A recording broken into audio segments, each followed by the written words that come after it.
nchi kama hii ambayo imepoteza leadership haiwezi kuendelea. Implication za mambo haya ni, kwa kizungu wanasema ni far reaching, ni kubwa kuliko mnavyoweza kuelewa. Leo hii serikali imelipa kampuni ya kimataifa ya lobbying zaidi ya bilioni 6 kwa mwaka, na zipo kampuni 3 kusafisha taswira ya Samia Suluhu Hassan na serikali yake na nchi kwa uchafu ambao wamefanya wa kuua maelfu ya watu. Baadaye wewe unalipa watu fedha, kesho yake unakamata watu 51 unasema ni magaidi, viongozi wa chama cha siasa. Sasa ni mtalii gani anaweza kulipa pesa zake akaja kwenye nchi ambayo ina magaidi, ambayo serikali yenyewe imekiri kuna magaidi? Ni mtalii gani ambaye anapenda maisha yake anakwenda kwenye nchi ambayo kuna magaidi zaidi ya 50 kwa uthibitisho wa serikali? Hapa tujazungumzia bodaboda ambao wamekamatwa. Huyo mtalii atarara kwenye hoteli gani akiwa na amani kama hiyo hoteli haitalipuka usiku wake? Mnaita wawekezaji waje kuwekeza Tanzania. Nani anaenda kuwekeza kwenye nchi ambayo serikali inasema tuna magaidi 51? Mnajenga viwanja vya mpira, mnaita watu kwenye Afcon Tanzania. Nani anaenda kwenye nchi ambayo kuna ugaidi? Mmeshawahi kuona mipira inaenda kuchezwa Afghanistan, Iraq? Mmeshawahi kuona hivyo vitu? Kwa sababu nani atakwenda kwenye kiwanja akakae kwa amani, kiwanja ambacho kina watu 30,000-40,000 wakati hiyo nchi ina ugaidi? Nani anaweza kufanya vitu vya hivyo? Kwa kitendo cha hawa watu kutangaza kwamba nchi yetu ina ugaidi wakati wanajua ni uongo, ni vitendo vya hatari vinavyochafua nchi yetu. Na baadaye sisi tukisema wanasema kwamba sisi tunachafua nchi. Sasa nataka niwaambie, tutaandika barua za kueleza mambo haya kwenye jumuiya zote za kimataifa. Tutaandikia FIFA kwamba serikali inatangaza kwamba kuna ugaidi nchi hii. Tutaiandikia CAF kwamba hii serikali ya Samia inatangaza kuna ugaidi. Kwa hiyo rethink kuhusu hili jambo. Kwa sababu kama kuna ugaidi, mnaletaje watu kwenye nchi hiyo ambayo serikali yenyewe inasema kuna ugaidi? Na sisi wasiseme tunachafua, sisi tunaeleza kile ambacho wao wameshakisema. Na pili, Bwana DPP Mwakitaru, mkurugenzi wa mashtaka, amekamatwa, hana ndugu. Tunamuuliza, analia, anasema hajui watoto wake hata wako na nani kwa muda huu tunavyozungumza. Kwa hiyo inabidi tukachukue wale watoto tuwagawane kwenye familia za watu wa Chadema. Fikiria hiyo pain. Na Mwakitaru anajua kutoka moyoni kwamba watu sio magaidi, ni viongozi na wanachama wa Chadema tu wanaotaka kushindana kwa haki kwenye nchi hii. Kwa hiyo tunafikiri ofisi ya Mwakitaru na ofisi ya DPP ni ofisi inayopaswa kufumuliwa na kuundwa upya, na ndio maana tunataka katiba. Na namkumbushe Mwakitaru, yeye ni wakili, ni mwanasheria, asome kesi ya Nuremberg trial. Henchmen, watu waliokuwa wanatumiwa na serikali ya Adolf Hitler, waliokuwa wanatumiwa na Hitler, wakina Hermann Göring, kuumiza watu. Waziri wa mambo ya nchi za nje, kisingizio chao kilikuwa ni kwamba sisi tulikuwa tunapewa maagizo kutoka juu. Haikusikilizwa kwa sababu maagizo kutoka juu sio sheria. Waliulizwa sheria ilikuwa inakuelekeza nini. Inakuwaje kwenye nchi hii?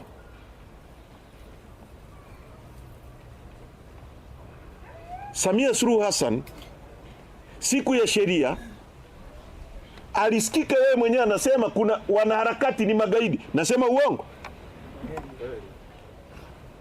Siku ya sheria ndio Samia Suluhu Hassan alisema wanaharakati ni magaidi. Baada ya hapo watu 51 ndani ya wiki mbili wamepewa kesi za ugaidi. Kwa ni maagizo ya Samia Suluhu Hassan kuwabambikizia watu kesi za ugaidi. Kwa ni conspiracy ya kuumiza viongozi wanaompinga ambao wapo kwa mujibu wa sheria.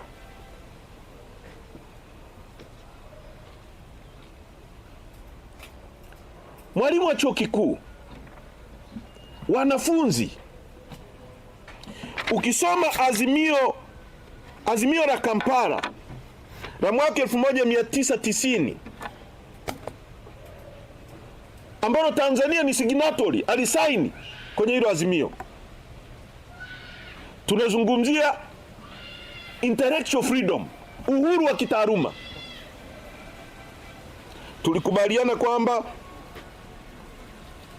wanataaluma wote wana uhuru wa kufanya utafiti, wana uhuru wa kuchapisha machapisho yao yanayohusu utafiti waliofanya, wana uhuru wa kuunda vyama vya kitaaluma, trade unions za kutetea maslahi yao na kudai uhuru zaidi wa kufanya kazi zao. Mimi nimesoma chuo kikuu na wale ambao tumesoma chuo kikuu tunaelewa kwamba chuo kikuu ni tanuru la kuoka fikra, ni tanuru la kusugua mawazo. Chuo kikuu sio sehemu ya kujaza watu hofu. Hata zama za chama kimoja, zama za Mwalimu Nyerere, ambapo kwenye maandiko yote ilikuwa ni zidumu fikra za Mwalimu Nyerere, zidumu fikra za mwenyekiti wa CCM, lakini chuo kikuu walikuwa napinga sera mbalimbali za Mwalimu. Na kule chuoni Mwalimu alikuwa anaenda kusikiliza.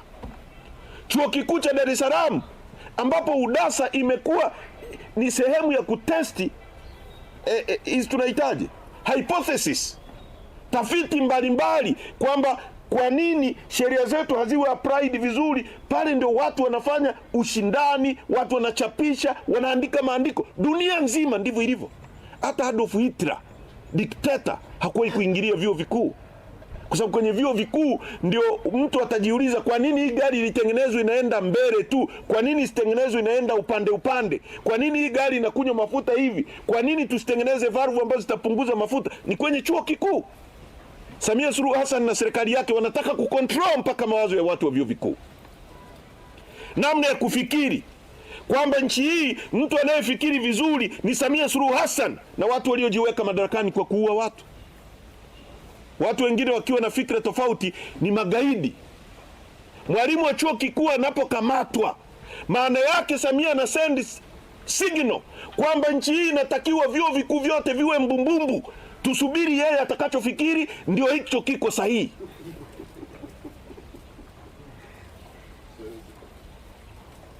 Chuo kikuu. Na ni mambo ya ajabu kwamba watu kama Kabudi, ambaye tunakumbuka Kabudi huyu akiwa chuo kikuu cha Dar es Salaam, akiwa UDASA. Kabudi amejulikana kwa nini? Si kwa kupiga kelele alizokuwa anapiga UDASA pale. Kitila Mkumbo, si ndio alikuwa anaendesha mijadala mikubwa kuhusu katiba.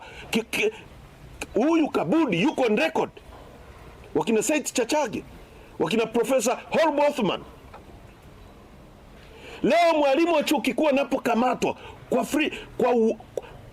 freedom ya thinking, na ninashangaa mpaka sasa wanafunzi wanaingia darasani, walimu wanaendelea kufundisha, mwenzao wamekamatwa. Unajiuliza ni nchi gani hii? Hao ni wahadhiri kweli? Na wanafikiri hili linamhusu Mwalimu Kaijage, mhadhiri Kaijage wa UDOM. Nataka niwakumbushe walimu wote wa vyuo vikuu na wanafunzi, wakati wa Adolf Hitler, kasomeni Bati Nemora aliyekuwa askofu na mchungaji kwenye serikali ile. Anasema Adolf Hitler alipoanza kuua wafanyabiashara na kushughulikia wafanyabiashara, alisema mimi sio mfanyabiashara, mimi ni mchungaji, hayanihusu. Baadaye akaanza kushughulikia trade unionist, watu wa vyama vya wafanyakazi, akasema I'm not a trade unionist, hayanihusu. Akaja akaanza kushughulikia Jewish ambao aliua zaidi ya Wajewish wa Israeli zaidi ya milioni 6, akasema mimi sio Muisraeli, hayanihusu. Akashughulika na walimu, akasema mimi sio mwalimu, hayanihusu. Baadaye akaja kushughulika na viongozi wa dini. Martin Nemora akasema nilipogeuka nyuma nikajikuta nimebaki mwenyewe. Kumbe ningetetea yule wa kwanza asingenifikia mimi. Walimu wa vyuo vikuu na wanafunzi ambao mko madarasani, walimu mnaenda kufundisha, mnafundisha nini? Mwenzenu amepewa kesi ya ugaidi ya uongo. Utasema ni Kaijage wa UDOM. Kesho utakuwa wewe wa Sauti. Kesho kutu atakuwa yule Juma wa Chuo Kikuu cha Dar es Salaam. Siku nyingine atakuwa mwalimu fulani. Kwa sababu tuliposema alipobambikiwa kesi Lissu, walisema ni Lissu. Leo wamefikiwa walimu wa vyuo vikuu. Kesho itakuwa waandishi wa habari. Kesho kutu itakuwa wachezaji. Siku nyingine itakuwa wasanii. Hakuna mtu ambaye yuko salama chini ya utawala wa huyu mama. Lazima tupige kelele. Lazima tupige kelele. Nimemsikia Bwana Nchimbi anazungumza, na kwa kifupi alichosema Nchimbi ni kwamba wanaozuia katiba ni kikundi ambacho kiko chini ya Samia Suluhu Hassan. Ndicho alichosema Nchimbi. Kwa sababu Nchimbi anasema Samia anataka katiba, lakini wakati huo anatuambia tukomae tupate katiba. Sasa maana yake ni nini? Maana yake ni nini? Nyewe mnaelewaje? Kwamba kama Samia anataka katiba, Nchimbi anasema anataka katiba, sasa nini kinachoizuia mpaka tukomae? Si inatakiwa ije yenyewe tu bila kukomaa? Sasa kama wanataka wote, na wao ndio wana mitutu ya bunduki, na wao ndio wanazuia, na wao ndio wana bunge fake lile, ndio wana control kila kitu, nani anayezuia sasa? Nchimbi ametumia lugha ya picha kutuambia nani anayezuia katiba. Amesema Nchimbi kwamba wanaharakati sio magaidi. Nani kwani aliyesema wanaharakati ni magaidi kama sio Samia Suluhu Hassan ambaye ni bosi wake Nchimbi? Nani aliyesema hivyo? Si Samia ndio amesema wanaharakati ni magaidi? Sasa Nchimbi anapotuambia kwamba wanaharakati sio magaidi, rais anasema wanaharakati sio magaidi, hapo anatuambiaje? Kwamba tufuate kauli yake au ya yule aliyesema wanaharakati ni magaidi? Kwa Nchimbi anatuambia anayesema wanaharakati ni magaidi ni huyu, na ndio ukweli. Nchimbi anasema kuna watu wananufaika, kuna rais atanufaika na katiba mbovu hii. Kwani nani rais ambaye ananufaika na katiba hii, ambaye ameua maelfu ya watu na kujitangaza kwa uongo? Nani anayenufaika naye? Kwani hamuelewi alichosema Nchimbi? Anasema kuna watu wanabambikia watu kesi. Hapa tuna watu 51 nimewaambia viongozi, akiwemo katibu wetu wa kanda Jackson Mnyawami. Kwa Nchimbi anatuambia anayeagiza, na ni ukweli tumeuona, kwa sababu Samia alizungumza siku ya sheria akasema kuna magaidi, baadaye watu wamekamatwa. Kwa hiyo anayeagiza kwa mujibu wa Nchimbi na kitu tunachoona na ambacho tunajua na ambacho tumesikia, Samia Suluhu Hassan ndio anayetoa maagizo ya watu kuumizwa kwenye nchi. Ninawaomba Watanzania tuungane kwa pamoja, tukatae mambo haya. Hakuna aliye salama. Chama chetu na sisi viongozi wa Chadema tutafanya yale tunayoweza. Wanachama wenzangu, kwanza msiogope. This is a kick of a dying horse.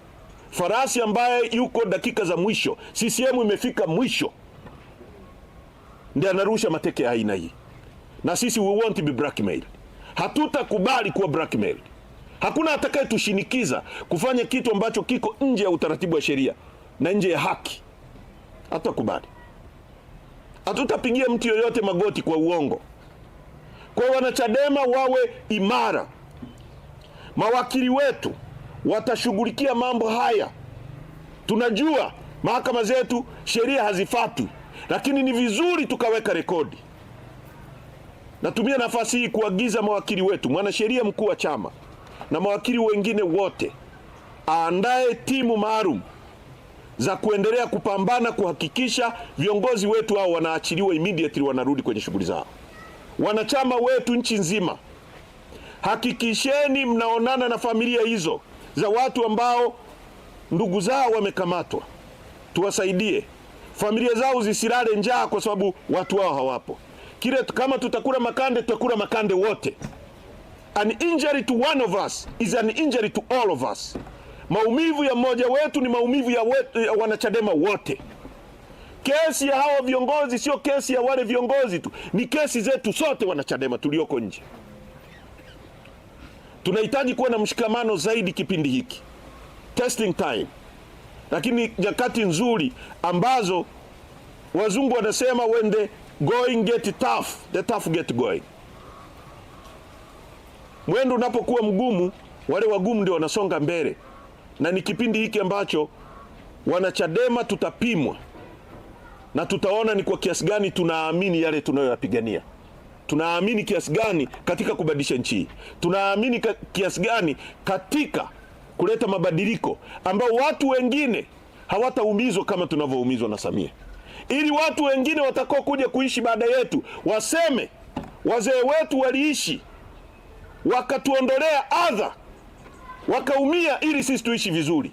Wakumbuke makaburi yetu, wakumbuke majina yetu, kwamba hawa walitoa damu zao na miili yao ili leo sisi tuendeshe gari bila hofu. Nchi imejaa hofu.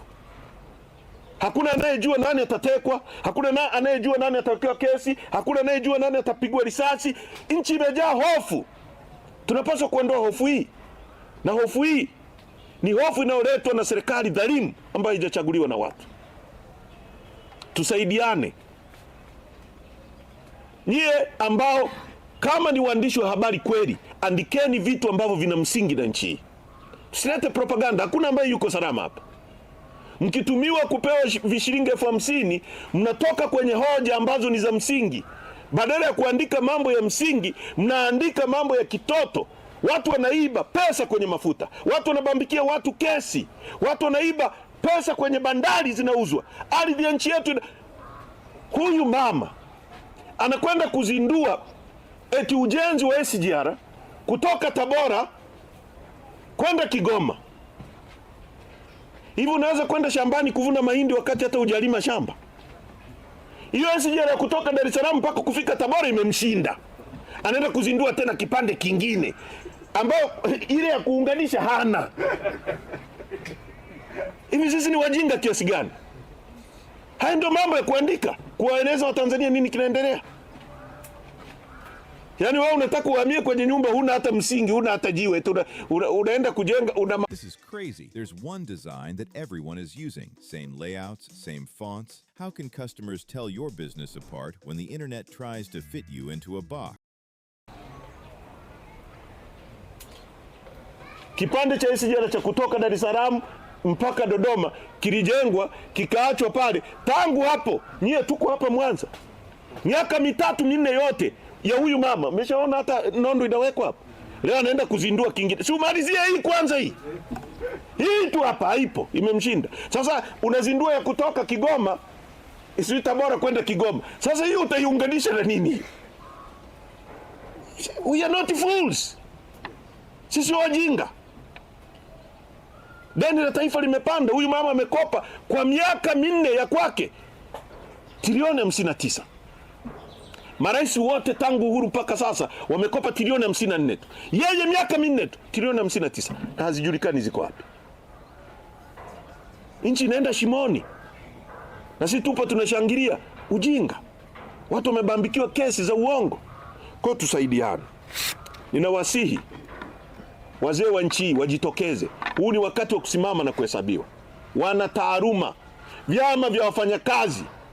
Kama serikali hii imefikia stage ya kutaka kumonopolize mawazo ya watu, thinking, utakuwa umekaa nyumbani, watakuuliza unafikiria nini, na watakuua kwa kile unachofikiria kichwani kwako, kama mawazo yao yatatofautiana na ya kwako. Uhuru wa kutafiti, uhuru wa kujieleza, uhuru wa kielimu. Chuo kikuu, hii ni jambo kubwa. Hili ni jambo kubwa kuliko yote. Chuo kikuu ni sehemu ya kusugua fikra, ni tanuru la kuoka mawazo, ujuzi, uelewa. Chuo kikuu sio tanuru la kujaza watu hofu. Chuo kikuu sio kiota cha vitisho. A university, mwalimu wa chuo kikuu anapokamatwa ni signal kwamba Samia anataka nchi nzima itue mambumbumbu. Hatutakubali kuwa mbumbumbu. Wale wachache mtakao kubalini nyie. Sisi wanachadema hatutakubali at least kuwa mambumbumbu ambao Samia atafikiri kwa niaba yetu. Hatakubali. Hatasimama. Tutahesabiwa. Na Mungu atatuongoza kuokoa nchi hii.